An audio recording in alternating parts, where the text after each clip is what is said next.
Boa tarde a você que nos acompanha. Boa tarde, Gabriela Leite. Boa tarde, André Machado. Os termômetros estão subindo e o frio, aos poucos, vai ficando para trás. Pois é, aquele frio intenso já passou. Amanhã foi mais uma vez cerração forte aqui em Porto Alegre. Aeroporto operando por instrumentos também na capital. A gente vai falar do tempo, mas também indignar-se com mais uma nota triste na história da Brigada Militar. O que aconteceu é que essa indignação vem com mais uma morte de um policial militar em serviço. É a quarta morte apenas nesse ano. A revolta é por se tratar-se em um ponto para o crime na tentativa de intimidar o combate à marginalidade. Como é que se vai reanimar a tropa para seguir firme na luta contra os bandidos? A solidariedade que nós oferecemos, será que ela basta? Quais são as ações concretas que o governo, que é o responsável por essas forças de segurança, governo que enfrenta uma grave crise financeira e que apenas hoje, dia 10, começa a pagar os salários do mês anterior, o que o governo faz para melhorar não apenas os salários, mas as condições do trabalho daqueles que estão na linha de frente? São perguntas para a gente refletir nesse programa de meio de semana. E vamos mostrar também. Ameaçados. Operação da Polícia Civil em Vila, próximo ao aeroporto, combate a ação de traficantes que intimidavam moradores. Bandidos querem impedir transferência para um novo local por medo de perderem o ponto. Estamos de olho. Vamos saber detalhes da força-tarefa da Prefeitura da capital para autuar proprietários de calçadas com problemas de conservação do centro. Fica onde está. Casinhas de cachorros serão mantidas no Jardim do Salso até audiência no Judiciário. Tradição saborosa? No dia da pizza, a homenagem do RS Acontece é uma das comidas mais famosas do mundo. Quentinha, recheada com muito queijo, é de abrir o apetite. Agora vai! Câmara de Deputados encerra debates e vota a reforma da Previdência hoje. Ao vivo, as últimas informações de Brasília.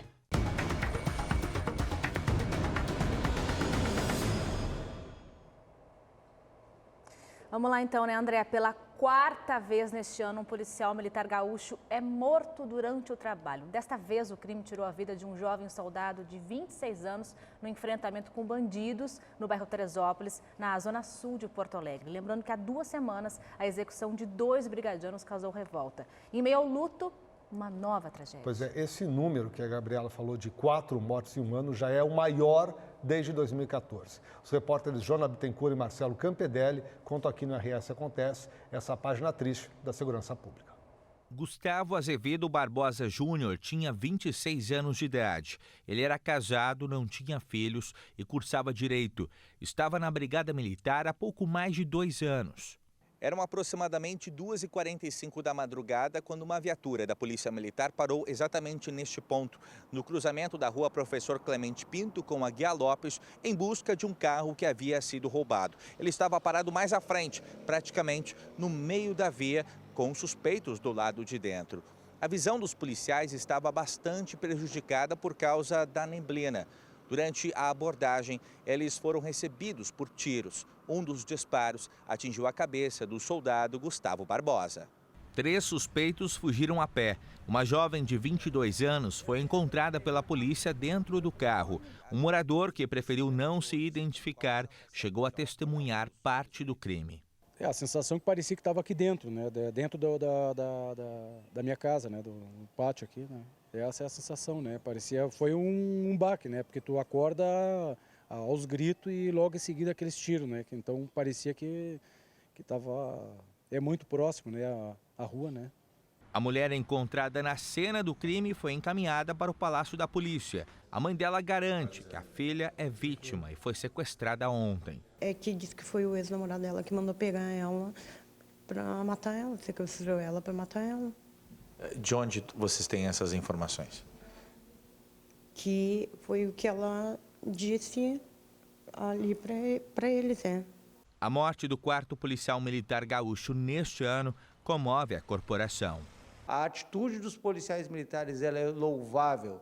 Estavam numa noite fria, buscando prender criminosos, abordando um veículo suspeito, dentro dos padrões técnicos de segurança da Brigada Militar, daquilo que nós preconizamos. Em 25 de abril deste ano, o soldado Fabiano Heckelunkes, de 34 anos, morreu em Porto Lucena durante uma troca de tiros com criminosos. Ele participava de um cerco contra um grupo responsável por atacar uma agência bancária na região. Já no último dia 26 de junho, os policiais Rodrigo da Silva Seixas, de 32 anos, e Marcelo de Fraga Feijó, de 30, perderam a vida em meio a um tiroteio na zona leste de Porto Alegre. Gustavo, esse soldado que morreu nessa ação, ele é natural de Porto Alegre, vai ser velado a partir das 5 horas da tarde no cemitério Jardim da Paz, aqui também na capital. O enterro está marcado para amanhã, às 10 horas da manhã. Mais uma derrota das forças de segurança para o crime, mas tem vitórias também, né, Gabriela Lerino? Verdade, olha só, uma ação policial na manhã de hoje revelou um drama a mais para moradores da Vila Nazaré. De um lado, o poder público prepara a retirada das famílias do local para as obras de ampliação da pista do Salgado Filho. Do outro, o tráfico quer que as pessoas não saiam da região para garantir a manutenção do ponto usado para a venda de drogas. O objetivo da operação era identificar criminosos que ameaçavam quem vive por ali. Desde as primeiras horas da manhã desta quarta-feira, 350 policiais cumpriram ao todo 55 mandados de busca e de apreensão. As buscas foram realizadas em residências na Vila Nazaré, na zona norte da capital. De acordo com a Polícia Civil, as casas muitas vezes possuíam 4 numerações distintas, o que dificultou a localização de alguns criminosos. De acordo também com a Polícia Civil, a operação teve como objetivo capturar foragidos da justiça.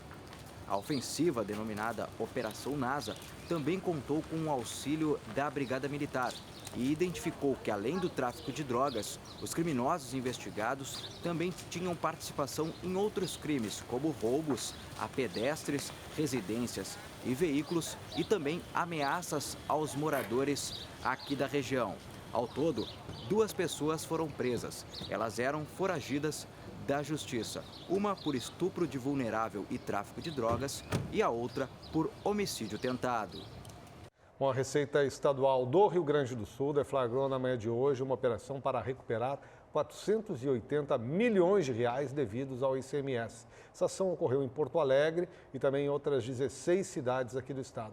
Para a gente falar mais sobre essa ação, nós recebemos aqui no estúdio o Edson Frank, que é chefe da Divisão de Fiscalização e Cobrança da Receita Estadual. Já tem um balanço, Edson, de quantas unidades foram visitadas nessa manhã para buscar recuperar esses valores? Uma boa tarde, obrigado por estar conosco. Boa tarde a todos os telespectadores que assistem pela Bandeirantes.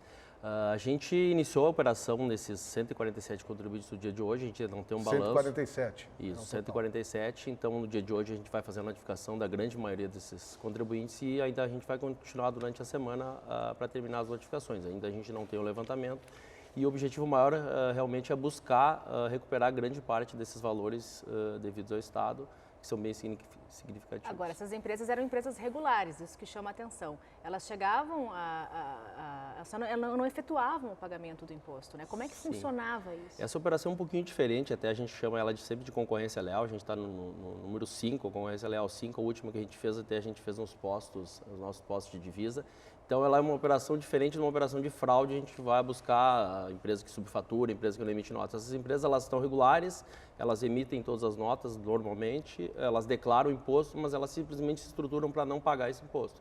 Então, elas vão acumulando dívidas e dívidas. Se a gente pegar o que a gente chama de contribuintes devedores contumazes, que são esses contribuintes, a gente tem mais de 3 bilhões acumulados. Então, a gente selecionou alguns contribuintes para fazer essa operação nesse montante. Então, são contribuintes que se estruturam para declarar e não pagar o imposto. E a gente tem algumas medidas para buscar esses valores. Elas usam um CNPJ que não é o delas para receber, por exemplo, a partir de crédito? Como é que funciona essa... Conforme vai evoluindo a situação, normalmente as empresas até utilizam uma operação normal da empresa lá, a gente tenta cobrar, não consegue. Quando a gente avança e até encaminha para a cobrança judicial na PGE, muitas vezes a própria Procuradoria consegue buscar esses valores, tentar fazer algum acordo de negociação e faz algumas penhoras na empresa. E muitas vezes essas empresas se reestruturam, fazem o que a gente chama de blindagem patrimonial, criam outras empresas, usam outros CNPJs para receber, muitas vezes, no cartão de crédito. E aí a gente tem que trabalhar para tentar descobrir aonde que essa empresa está recebendo e tentar recuperar esses valores. Tem casos de empresas que faziam isso há 10 anos. Quais são os perfis dessas empresas que vocês Bom, identificaram? na verdade a gente tem diversos ramos, a gente selecionou alguns para fazer essa operação, para tentar focar um pouquinho mais, mas tem ramo de vestuário, calçados e diversos outros, no ramo de chocolates também, a gente fez a operação na Serra. Realmente eles se estruturam para declarar e não pagar o imposto. Então o objetivo é notificar esses contribuintes, a gente está dando um prazo para que eles regularizem a dívida, e aí a gente tem uma medida um pouco mais restritiva a partir disso, que a gente coloca eles num regime chamado Regime Especial de Fiscalização. Então a gente retira o prazo, isso aí, a gente tem uma legislação toda preparada para isso, a gente dá várias oportunidades, eles não fazendo esses recolhimentos, a gente tira o prazo de pagamento, que é o normal da empresa. A empresa faz as operações no mês e no próximo mês pode realizar o pagamento. O que a gente faz com esses contribuintes? A gente bota no REF, que é esse regime, e retira o prazo de pagamento. Então, a cada operação, essas empresas têm que recolher, já que elas não recolhem no mês seguinte, se estruturam para não recolher. Então, a gente coloca, dá todas as chances, não acontecendo isso, elas se estruturando para trabalhar dessa maneira, a gente retira o prazo e faz com que elas paguem nota a nota. De alguma maneira, nós contribuintes, quando vamos lá, pagamos uma conta, a gente sabe que uma parte daquilo que está recolhendo é imposto, só que a empresa tem que recolher. A gente não tem tecnologia hoje que possa fazer com que no momento em que eu pago uma conta, numa empresa, num supermercado, numa loja, numa compra, numa indústria, esse dinheiro já vai direto cada um para o seu escaninho? Nesse caso específico, até falando dessa operação, não envolve muito isso. Isso é aquela questão de venda consumidor final, claro, a gente sempre diz, tem que pedir nota, a gente tem todo o incentivo do CPF na nota lá para pegar operações de varejo. Esses casos muitas vezes acontecem, a indústria vendendo para o atacado, o atacado vendendo para o varejo, e ocorrem essas transações entre empresas. Então é isso que a gente está pegando nessas operações, entre empresas. Uma empresa vende para outra, destaca o ICMS, não paga aquele ICMS, e o destinatário tem direito ao crédito independente do remetente ter pago ou não. Então acaba quebrando um pedaço da cadeia, que é a não cumulatividade do imposto. Agora, o senhor também está à frente do IPVA, né? E Sim, a gente se envolve também no IPVA. A gente sabe que terminou em abril, né, o último prazo, mas tem muita gente rodando aí com o imposto, sem pagar o imposto. Sim. Que número que está, que pé que está, as fiscalizações estão acontecendo? A gente até nessa semana, ontem teve algumas operações do IPVA, hoje a gente está fazendo outras, disparando nas nossas delegacias regionais, então a gente tem algumas ações, a última ação que aconteceu é a inscrição em dívida ativa, a gente começou a escrever em dívida ativa os proprietários de veículo. A consequência maior é ser enviado para o Serasa e outras restrições de crédito para protesto. E, além disso, a gente faz as operações de IPVA para dar essa percepção de risco imediata, que é a circulação sem estar com o IPVA e o licenciamento. A gente tem imagens aí de ações da cobrança do IPVA, as pessoas que saibam que não pode circular com o carro sem estar com o imposto pago, porque as ações vão estar na rua, né? Até a gente, quando faz a divulgação das blitz, das operações, a gente sempre diz, o objetivo não é parar o trânsito, até por isso a gente faz bastante comunicação, divulga, o objetivo é dar um pouquinho de percepção de risco, a gente faz isso junto com os órgãos de trânsito municipal, então eles apoiam bastante. Independente da operação da Receita, os próprios órgãos acabam continuando as operações, fazem. Então, a qualquer momento, quem está circulando sem estar com o IPVA e licenciamento em dia, pode parar numa blitz e ter seu veículo recolhido e ter algumas consequências. Que sabe que se não pagou, a gente está sujeito a isso mesmo, então não adianta reclamar da blitz também. Sim, não tem muito o que fazer, então. Não tem muito o que fazer. Tá bem. Diretor, obrigado por estar conosco aqui, parabéns pela ação da Receita Estadual, que vai se repetir, né? Essa é uma ação cíclica. A gente faz seguidamente até para dar essa percepção e recuperar esses valores. Obrigado, uma boa tarde. Muito obrigada. Estou à disposição. Vamos falar agora sobre funcionalismo público. O governo do estado começou a pagar hoje o salário dos servidores depois de 13 dias de atraso. Pela primeira vez, o sistema utilizado será diferente. O pagamento virá com depósitos integrais e com parcelamento dos valores. É o chamado sistema misto. Hoje, por exemplo, receberam servidores que ganham até R$ 1.100 líquidos. As próximas faixas salariais devem ser pagas amanhã, dia 11, e na sexta-feira, dia 12, com os valores de R$ 2.000 líquidos e depois de R$ 3.500 líquidos, respectivamente. Todos os servidores do Executivo que recebem até R$ 4.000 líquidos terão os salários quitados em até 15 de julho. Os demais servidores que recebem acima disso serão pagos de forma parcelada até o dia 23 de julho. Quanto demora um número, pouquinho, né, André Demora Machado? um pouquinho ainda. A aprovação da Lei de Diretrizes Orçamentárias pela Assembleia Legislativa deve terminar em uma batalha jurídica. Outros poderes não concordaram com o projeto, que o Executivo chama de realista. Por 37 votos a 13, os deputados aprovaram o texto que projeta um déficit de R$ 4.300 bilhões. R$ 1.000. As emendas não foram votadas. Em nota, o Poder Judiciário afirma que analisa um recurso e que a LDO não contempla o necessário ajuste entre os poderes. O Ministério Público Estadual também estuda adotar uma medida jurídica. A Federação dos Servidores é outro órgão, outra entidade que analisa pedir a inconstitucionalidade da lei por ela não prever a reposição da inflação para a categoria. A LDO orienta a elaboração do orçamento do ano seguinte.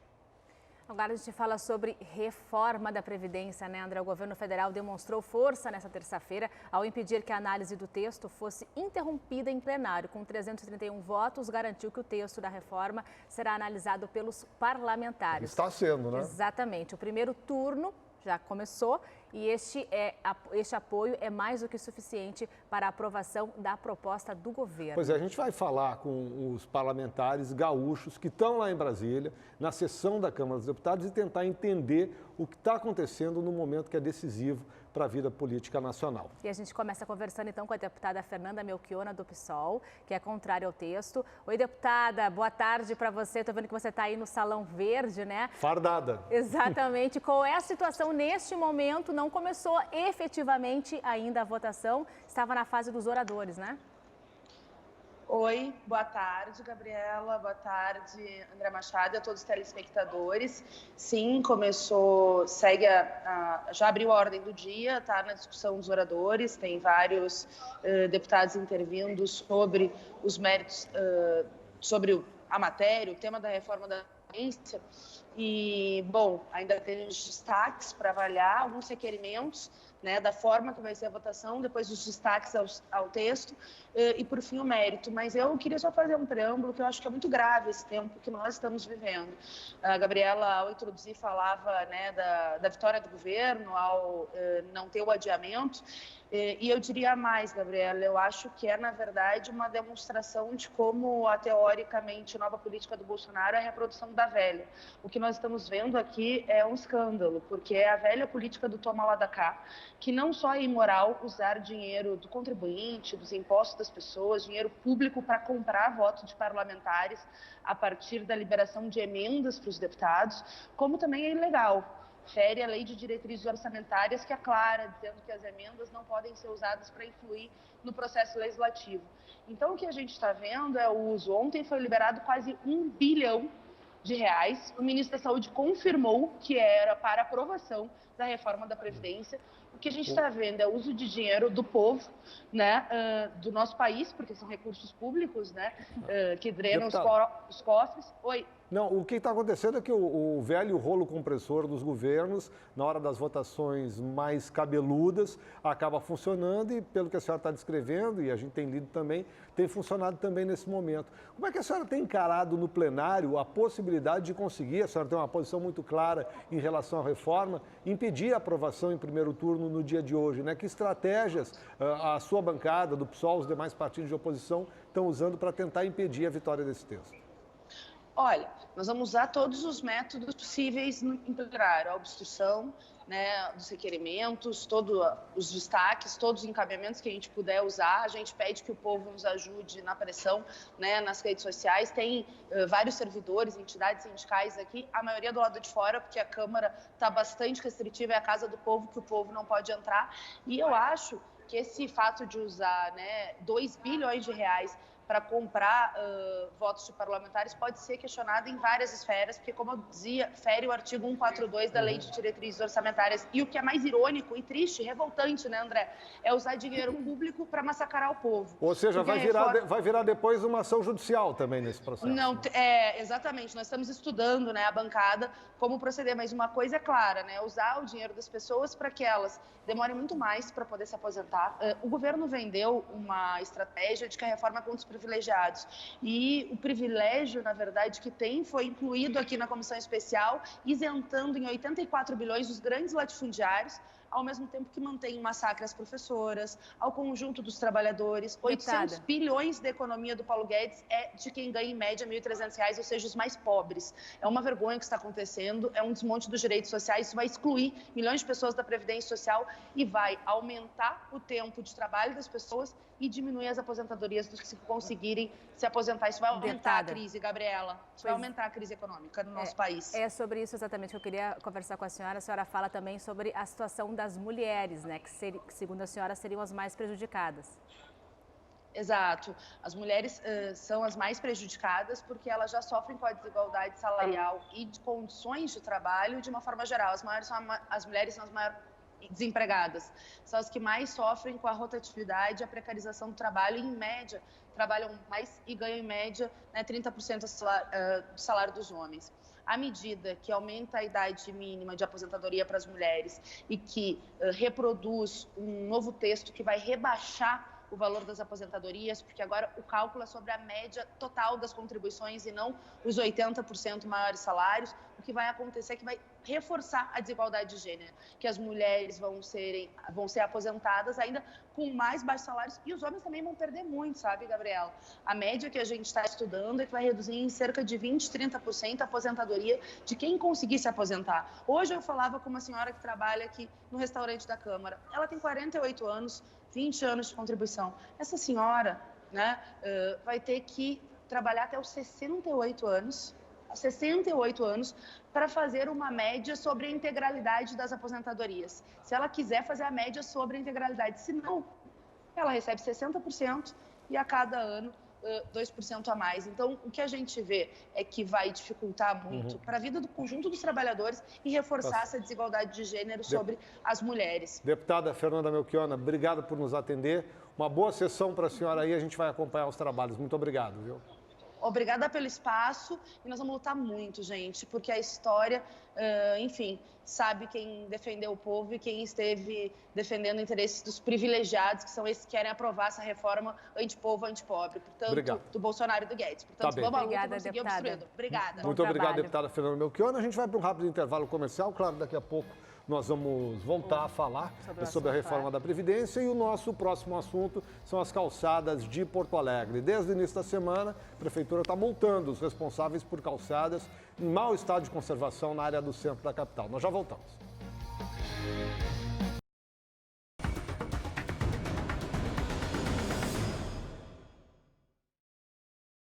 O RS Acontece está disponível também no Facebook da Band RS. Você pode entrar lá, mandar mensagens para a gente, comentar as matérias no programa. Um assalto foi registrado num posto de combustíveis nas margens da BR-386, em Rincão do Segredo, próximo a Palmeira das Missões. O caso ocorreu na noite da última terça-feira. As imagens que você vê aí, uma Amarok chegou no posto, o frentista foi até o local fazer o atendimento e quando chegou foi surpreendido por homens com armas longas e encapuçados que foram ao local. Eles levaram o frentista até o local onde fica a caixa registradora e fizeram um assalto. A polícia não localizou depois nenhum desses assaltantes que fugiram. Felizmente, ninguém ficou ferido na ação. Agora é mais uma das ações de violência que a gente tem mostrado aqui no interior do estado e cada vez mais elas registradas pelas câmeras de segurança. 10 da noite isso, né, 10 horas da noite, terça-feira, perto ali de Sarandi, Palmeira das Missões, uma cidade tranquila. Vamos falar sobre calçadas. Calçadas aqui de Porto Alegre. A Prefeitura Municipal está multando os proprietários de imóveis do Centro Histórico que estejam com as calçadas em mau estado de conservação. A gente vai saber mais detalhes dessa ação, conversando com o secretário interino de Infraestrutura, Marcelo Gazem, conosco aqui no estúdio. Secretário, obrigado pela presença aqui na Band. Quem foram os sorteados nesse processo? Como é que se deu, como é que se chegou em determinada calçada, já vai direto à multa, tem notificação antes, como é que a Prefeitura fez esse trabalho? Bom, vamos lá. Primeiramente, obrigado André, obrigado Gabriela, a todos aí os telespectadores do RS Acontece. Bom, é importante dizer que a seção de fiscalização da SMIM, da Secretaria de Infraestrutura e Mobilidade, né, ela possui uma ação rotineira, né, de fiscalização de calçadas. Nós distribuímos essas fiscalizações de duas maneiras. Uma maneira que a gente chama de reativa, que é a maneira onde a gente recebe através de um 56, denúncias, né, através do Fala Poa, e os multirões, né, que a gente chama das ações proativas. Normalmente essas ações de mutirões, as ações proativas, elas são identificadas diante daquelas zonas onde possuem uma grande problemática nas calçadas, né? Além, né, de muitas denúncias em cima daquilo. Essa ação, esse mutirão que aconteceu no Centro Histórico, ele iniciou em janeiro, né? Teve umas ações de janeiro a março de 2019, foram feitas diversas vistorias, foram em torno de 101 quadras, 144 logradouros, né? E acabou culminando em mais ou menos em torno de 16 mil notificações. Nossa, a partir dessa notificação preliminar, né, é dado um prazo para que as pessoas consertem a calçada, né, deixem ela de acordo com a legislação vigente. Posteriormente a isso, é feita uma nova vistoria pela seção de fiscalização, né, e aquelas calçadas que não se encontrarem em desacordo, começamos a fazer uma autuação com multa. Está em desacordo, está com pedra solta, está com buraco? O que a prefeitura A campeã de problemas são as pedras soltas, né? Nós temos também a questão dos canteiros, buracos, então são diversos problemas que existem nessas calçadas, né? Só que de 16 mil notificações foram parar em 1.000 e alguma coisa. Isso quer dizer que esses 15 mil aí consertaram essas calçadas. Exatamente. Depois boa notícia dentro disso. Exatamente. Né? Depois que a gente fez um fechamento dessas vistorias, a gente identificou que 50% dessas calçadas se encontravam num estado bom, né? Tanto que dessas 1.800 e poucas, né, em torno somente de 584, se não me engano, que houveram realmente uma autuação. Importante lembrar que esses proprietários ainda possuem um prazo de recurso de 30 dias, né, para até, neste momento, fazer a sua adequação e apresentar a sua defesa. Secretário, eu juro que não é uma pegadinha, mas essa calçada que a gente está mostrando aí, com insistência, o nosso diretor tem colocado, ela é essa não, a anterior àquela, é a calçada do Solar Lopo Gonçalves, que é um próprio municipal no bairro Cidade Baixa, aqui em Porto Alegre. Como é que a prefeitura cuida das suas calçadas para poder cobrar as calçadas depois? Bom, com relação a esse caso específico, né, já foi identificado, já está na fiscalização de vistoria rotineira desta semana, na programação. Né, no caso ali do Solar Lopo Gonçalves, que é essa aí que a gente está vendo. Exatamente. A seção de fiscalização, ela também fiscaliza os próprios municipais. Né, e quando a gente identifica, é aberto um processo administrativo e é feita uma notificação para que esse órgão refaça esse problema na calçada, né? Então, nesse caso, já foi identificado? Já foi identificado e vai passar. Normalmente, com o próprio público, a própria prefeitura, através do seu departamento próprio, vai lá e faz o conserto dessas calçadas. Nos casos de outros órgãos... Tem algum prazo no caso desse? Normalmente é isso aí, são 30 dias, né, para que faça isso, é feita a nova vistoria, se não for feita, a gente notifica novamente e pede mais um prazo de 30 dias para que recupere essas calçadas dos próprios públicos. O poder público também tem que responder e ter calçadas adequadas. Sem dúvida alguma, né? É uma obrigação, né? O poder público ele faz essa fiscalização para que traga realmente, né, urbanisticamente uma questão mais bonita para a cidade, né? Traga uma segurança para o pedestre. Nós temos a questão também da acessibilidade, né? Eu ia dizer isso agora, sou repórter, que eu fiz de matéria, inclusive em conjunto com o André Machado aqui de cadeirantes, que tem uma dificuldade enorme para circular no centro de Porto Alegre. É um rali, é um absurdo. É uma grande preocupação que nós temos, é isso, né? Cuidar principalmente da questão da acessibilidade das pessoas com pouca mobilidade, senhores, pessoas que usam muleta, né? Então, a ação de fiscalização ela está sempre preocupada, né? Primeiramente com a segurança do cidadão, né? E deixar em condições para essas pessoas e acessíveis. Por enquanto, no centro, tem alguma ideia de se sair do centro e fazer em outras áreas de Porto Alegre? Sem dúvida.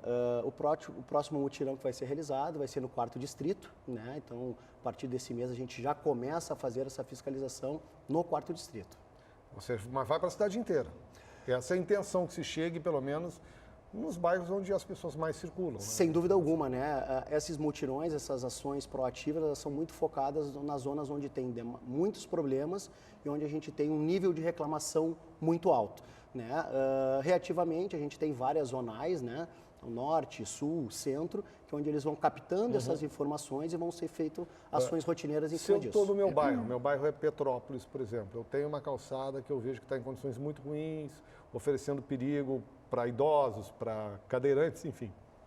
Posso encaminhar uma reclamação à prefeitura? Sem dúvida alguma, nós temos, né, o Fala Poa, o famoso 156, né, que é o nosso canal de denúncia, onde a gente recebe, né, e coloca nas programações rotineiras de fiscalização. Da reclamação até a verificação, secretário? Olha, Porto Alegre possui em torno de 1,5 milhão de habitantes, né? Isso é uma coisa que incomoda bastante as pessoas, Sem até dúvida ao alguma. ponto de, não vou fazer a denúncia porque Não dá demora nada. muito. Não dá nada. Não, façam as denúncias sim, a gente olha, a gente tem todas elas planilhadas, existe um sistema onde a gente recebe, né? Muitas vezes, obviamente, por uma situação, uma região um pouco mais distante, pode ser que demore um pouco mais para realizar, mas todas elas são feitas diariamente. Bom, Marcelo Gazem, secretário de Infraestrutura e Mobilidade Urbana, obrigado por estar conosco aqui. Muito obrigado. Nessa tarde, sucesso no trabalho. Obrigado, sucesso para Temos vocês também. calçadas melhores que a gente precisa. Hein? Sem dúvida. Obrigado, Marcelo. Obrigada.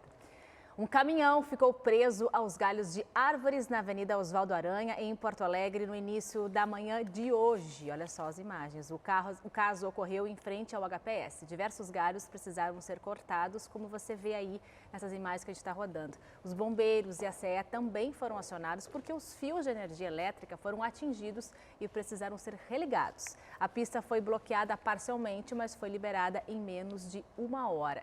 Ninguém ficou ferido, mas foi algo curioso, né, André? Bom, a Prefeitura de Porto Alegre não poderá retirar as casinhas de cachorro instaladas em frente a um condomínio na rua Ângelo Crivellaro, no bairro Jardim do Salso. A decisão do juiz Eugênio Couto Terra atende a pedido do Movimento Gaúcho de Defesa Animal. O poder público não poderá renovar ou retirar as casinhas antes da realização de uma audiência de justificação no judiciário para análise do caso. Ela foi marcada para o próximo dia 23, na 10ª Vara da Fazenda Pública. O RS Acontece esteve nessa segunda-feira na região e mostrou aqui o impasse que está envolvido esse assunto.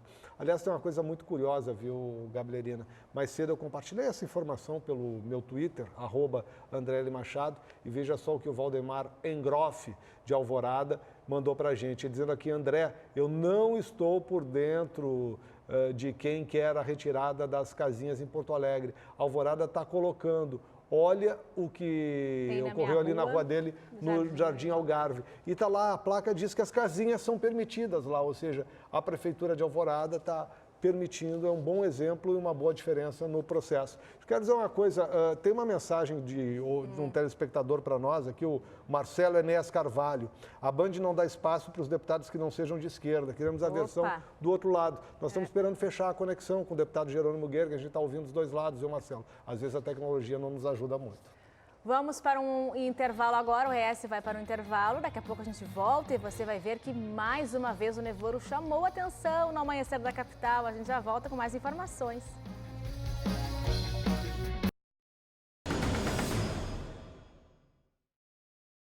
Enquanto o RS Acontece, nós vamos voltar a falar sobre a reforma da Previdência. No bloco anterior, nós conversamos com a deputada Fernanda Melchiona, que é contrária às mudanças propostas pelo governo. Agora é hora a gente falar com o deputado gaúcho, que vota a favor do texto, o deputado Jerônimo Gergen, do Progressistas, que fala conosco diretamente lá de Brasília. Deputado Gergen, uma boa tarde. Qual é a sua expectativa aí no andamento da sessão? Ontem o governo já mostrou força, parece ter voto em plenário para aprovar a proposta, né, deputado? Uma boa tarde. Tudo bem, André? Prazer falar contigo, com a Gabriela, com nossos telespectadores. Estou numa dupla tarefa, fechando o relatório da medida provisória da liberdade econômica e votando a Previdência. Né? Então tem sido bastante corrido, até quero pedir desculpa, e segunda-feira não pude estar no programa porque fomos justamente convocados para esta votação aqui. O debate ontem evoluiu e nós estamos já entrando na parte propriamente da votação.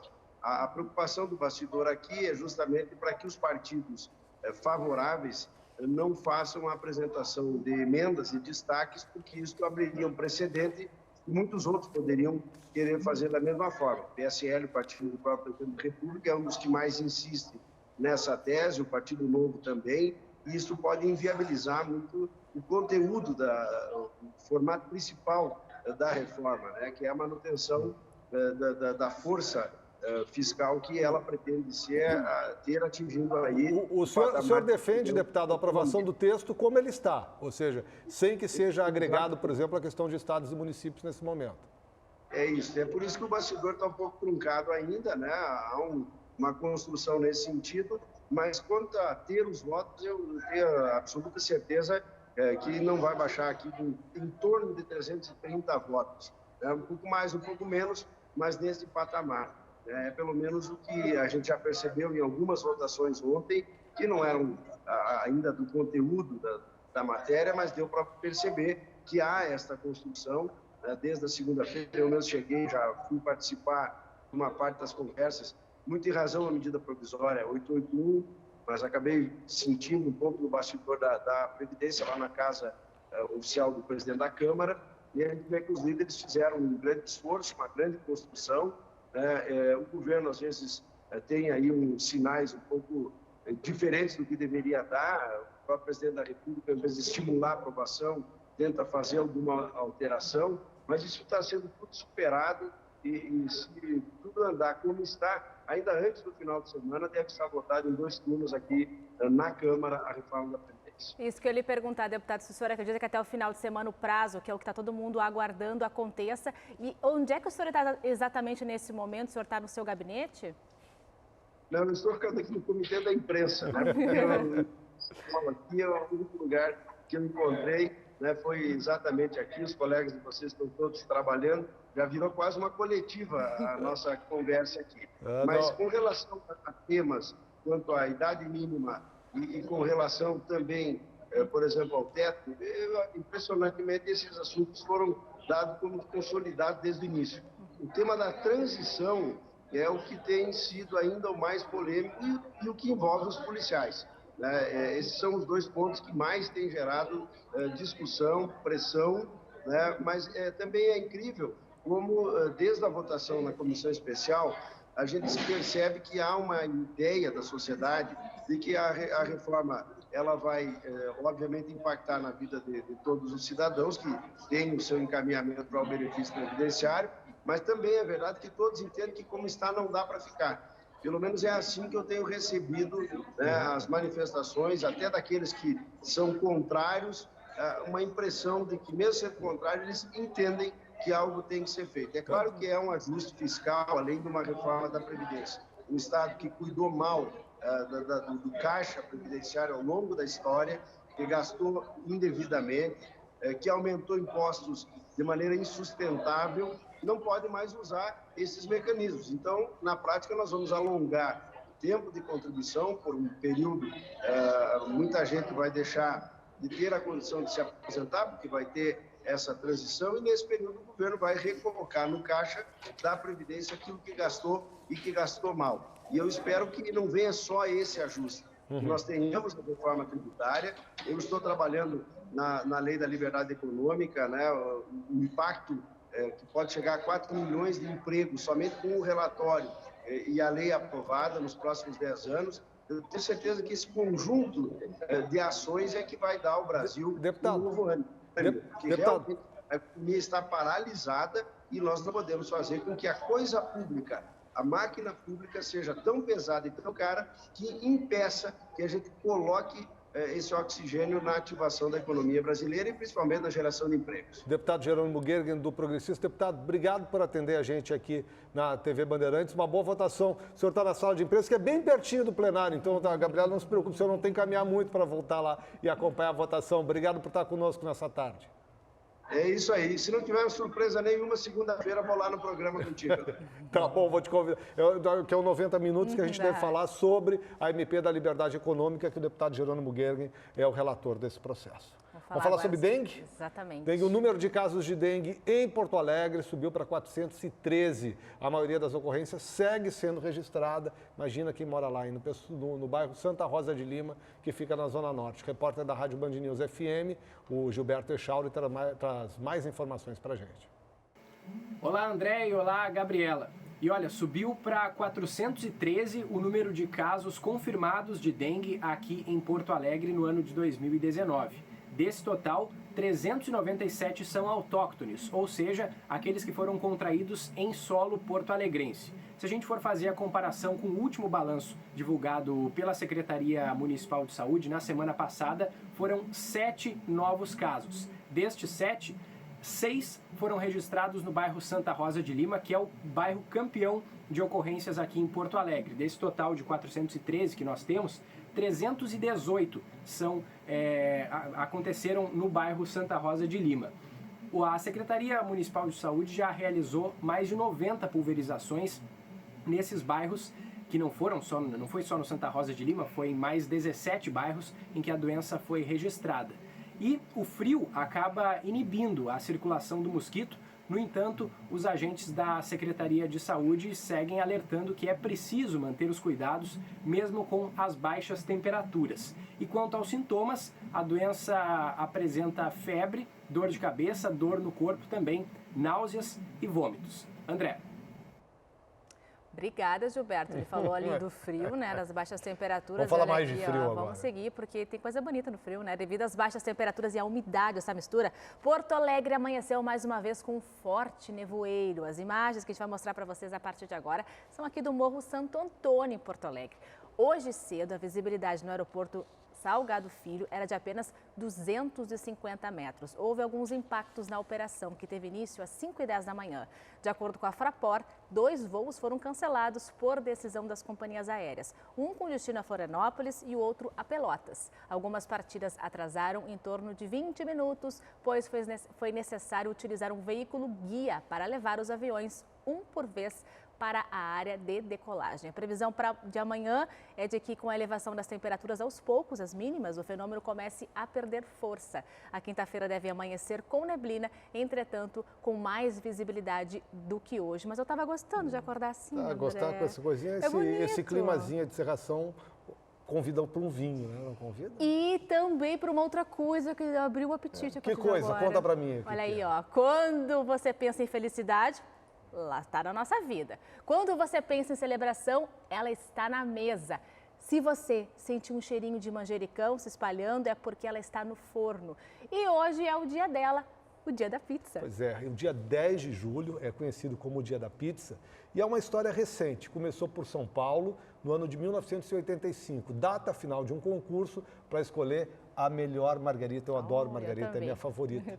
Numa cidade que é conhecida por fazer uma pizza impecável como São Paulo. Com o tempo surgiu pizza de tudo, né? Mas a tradicional pizza napolitana vem ganhando cada vez mais espaço no gosto dos gaúchos. E é com uma boa pizza que a gente comemora este dia com o Julian Serafim, que está na boca do forno. Ô, Julian, cadê você, Julian? Se você não trouxer um pedaço para mim, não sou mais sua amiga. Cadê o Julian? É pequena. Cadê ele? Tá lá.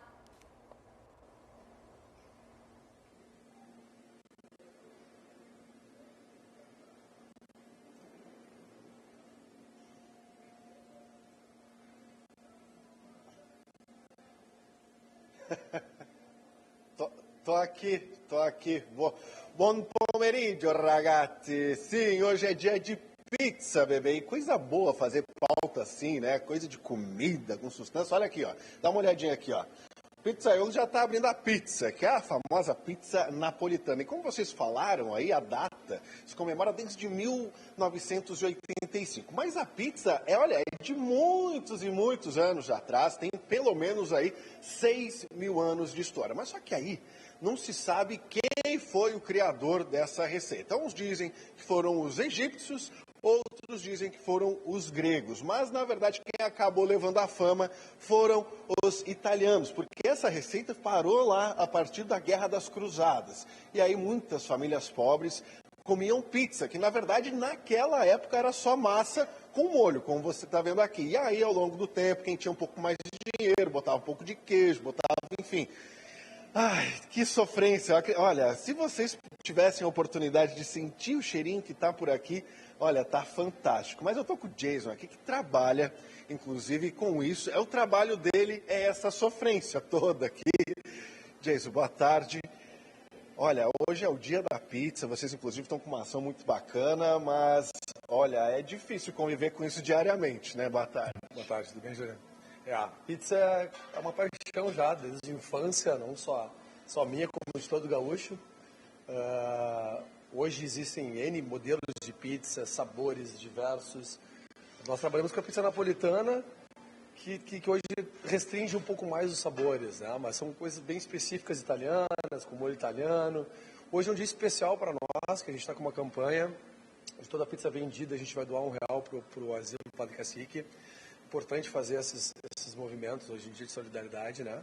No início do ano a gente trabalhou com crianças também, fizemos uma campanha assim. Então esperamos que bastante gente consuma pizza hoje, não só com a gente, em todo o Rio Grande do Sul, Brasil, porque eu acho que tem bastante gente fazendo esse tipo de campanha.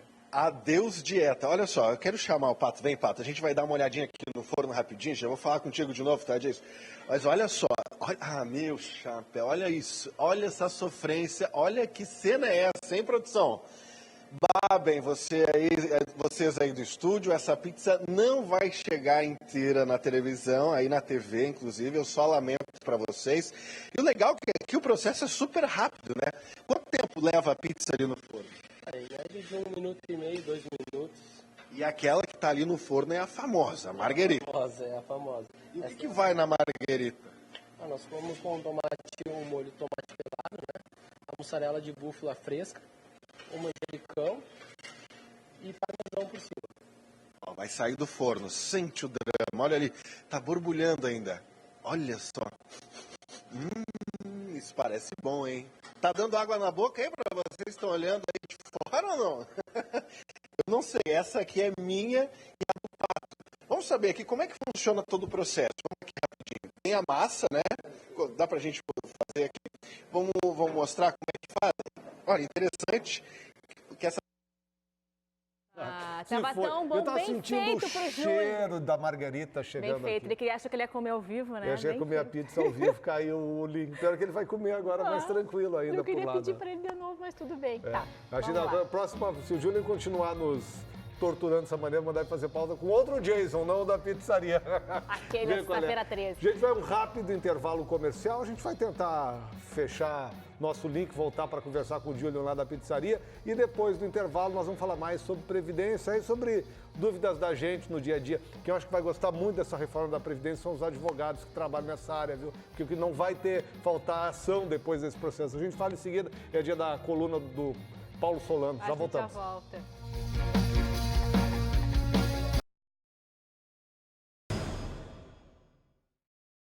Para quem já estava nos acompanhando, sabe que a gente estava falando agora há pouco que hoje é o dia da pizza. E está fazendo então agora uma entrada ao vivo com o Júlio Serafim, que está numa pizzaria aqui da capital. E aí, Julian, eu agorei tanto que caiu o teu link. Será que tu vai comer essa pizza ao vivo? Conta pra gente como é que tá a situação. Olha, pois é, nem o equipamento aguentou, nem o equipamento resistiu. Queria largar tudo e comer essa pizza, que inclusive agora que a gente vai para a parte mais difícil. E a gente está passando por um tempinho aí de frio, né? E a gente está bem na frente do forno a lenha aqui, está super aconchegante e sem contar também do perfume incrível que está por aqui. Robson, vamos finalizar. O que a gente precisa fazer aqui? Vamos colocar aqui no balcão. A gente precisa colocar agora um azeitinho de oliva, o manjericão. Orégano não, é outra coisa. O orégano, inclusive, vai nas outras pizzas. Nessa não vai, né? Nessa não vai. Como é bom esse perfume de manjericão, né? É uma pena aí, viu, Lerina, André? Vocês aí só estão vendo, não estão sentindo aí esse cheirinho maravilhoso. Mas eu vou fazer o sacrifício por vocês, tá? Eu e o Pato, que inclusive essa pizza aqui é nossa. E agora a gente só falta cortar e comer. E corta onde? Como isso? O detalhe que é o seguinte, esse lance de comer a pizza, pode cortar, esse lance de comer a pizza com garfo e faca, na verdade, isso veio agora. Porque antigamente se comia na mão mesmo. E como eu vou fazer aqui, vou mostrar para vocês como é que se fazia antigamente. É claro, sempre com as mãos limpas, é sempre bom lembrar. E vem aqui, inclusive essa pizzaria aqui não serve a pizza com talheres. Você tem que vir aqui simplesmente, ó. Quer ver? Será que dá para mostrar o queijinho aqui? Segura aqui para mim, por favor. Tem que se pegar com as duas mãos aqui. Jesus! Olha aqui. Ó, passa aqui pertinho, ó. É esse pedacinho aqui que eu vou comer por vocês, tá? Então, olha só. Vamos ver se é bom, né? A gente tem que não só olhar, a gente precisa experimentar.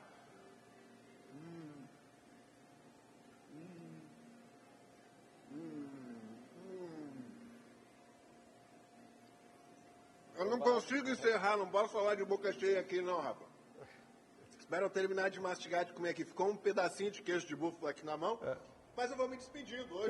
Já cumpri a minha missão de comer uma pizza no dia da pizza. Passo para vocês aqui E essa aqui é a nossa. Um forte Eu quero te ver dizendo em casa para teus filhos que eles não podem falar de boca cheia quando estiverem comendo, viu?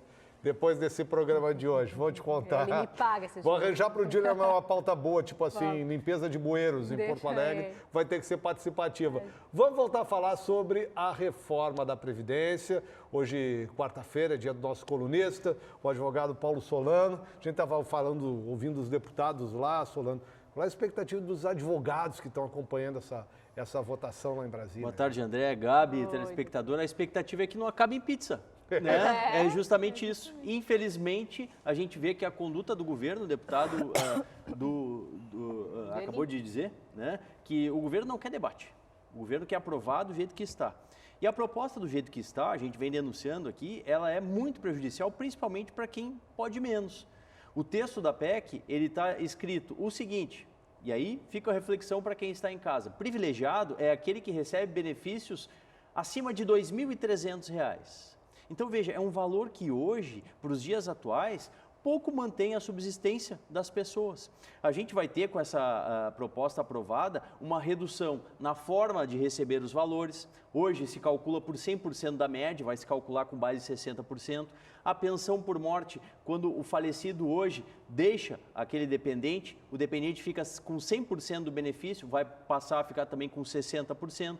No caso das aposentadorias especiais, que hoje aquele trabalhador que, por exemplo, trabalha no hospital submetido ao raio-x por 25 anos, submetido a essa condição, ele vai ter que aguardar, aprovada a PEC do jeito que está, a idade mínima de 60 anos. Pense, André, um trabalhador que passou a vida inteira dentro do hospital, submetido a raio-x, trabalhando até os 60 anos para ter direito a uma aposentadoria.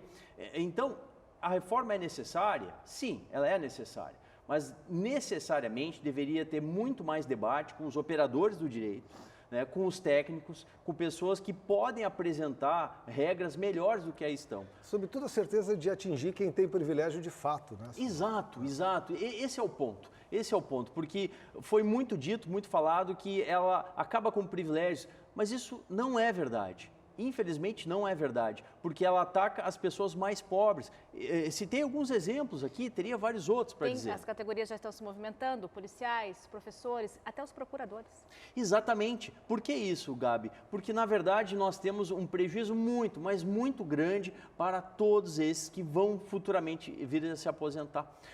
Nós não temos uma proposta adequada. Por exemplo, na questão aí dos professores, os professores vão ter que atingir 60 anos de idade e 30 de contribuição, o homem 57 e 25 de trabalho as mulheres. Então, isso também acaba dificultando muito mais o trabalho de quem não vive somente na sala de aula, tem todo um trabalho por detrás no planejamento. Então, são categorias que estão sendo muito prejudicadas com a PEC. O ideal seria fazer uma melhor gestão.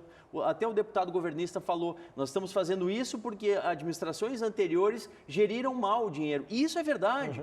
Então, se mude a gestão, se cobre as grandes empresas devem mais de 500 bi para o INSS, se acabe com a DRU, a desvinculação das receitas da União, que todo ano, André, tira 30% do orçamento da Seguridade. Veja, o dinheiro é nosso, é da contribuição previdenciária e é retirado. Acabe-se com isso. Por exemplo, também se coloque a partir de agora o fim das desonerações fiscais. Sempre se retiram valores de contribuições previdenciárias quando se quer beneficiar as grandes empresas.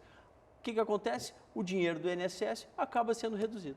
Bom, na próxima semana a gente já vai ter mais detalhado o que foi aprovado, se alguma emenda vai passar junto ou não. Muito pouco provável, Muito pouco provável nesse momento. Né? Infelizmente. E agora eu fiz até uma brincadeira antes, eu tenho certeza que depois os advogados previdenciários, tributários, enfim, vão ser muito demandados, porque muita gente vai se sentir prejudicada. Certamente, a gente tem feito, a OAB tem feito muitas audiências públicas em todo o estado, para a gente tentar esclarecer para a população. Tá certo. Solano, até a semana que vem. Nosso tempo se foi, Gabriela Lerina. E minha pizza? Porque não chegou nem a pizza nem o chimarrão. A edição de hoje do RS Acontece fica por aqui. Outras notícias às 10 para 7 da noite no Band Cidade. Uma ótima tarde, a gente se vê amanhã 1h30 aqui na tela da Band. Até lá!